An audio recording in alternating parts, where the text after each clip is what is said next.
تازہ ترین ویڈیوز کے لیے چینل کو سبسکرائب کر کے بیل آئیکن اور آل نوٹیفیکیشن پر کلک کریں تاکہ آپ کو ملے ہر خبر سب سے پہلے۔ اور ناظرین، سندھ حکومت نے ایک اور ٹیکس یوٹیلٹی بل میں وصول کرنے کا فیصلہ کر لیا۔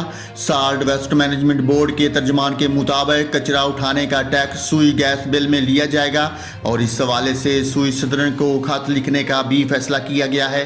ترجمان کا کہنا ہے کہ گھروں کے باہر سے کچرا اٹھانے کا ٹیکس سوئی گیس کے بل میں لیا جائے گا اور کچرا اٹھانے کے ٹیکس سے سالانہ 5 ارب روپے جمع ہونے کی توقع ہے۔ ترجمان نے بتایا کہ وزیر بلدیات سندھ کے زیر صدارت سالٹ ویسٹ مینجمنٹ بورڈ کے اجلاس میں یہ فیصلہ کیا گیا ہے۔ ترجمان کے مطابق عمارتوں، فلیٹس، گھروں اور صنعتوں سے کچرا اکٹھا کیا جائے گا، جبکہ رہائشی علاقوں سے 100 سے 300 روپے ٹیکس لیا جائے گا۔ ترجمان کا کہنا تھا کہ بورڈ نے اپنے ذرائع سے ریونیو جمع کرنے کے لیے اقدامات کا بھی فیصلہ کیا ہے۔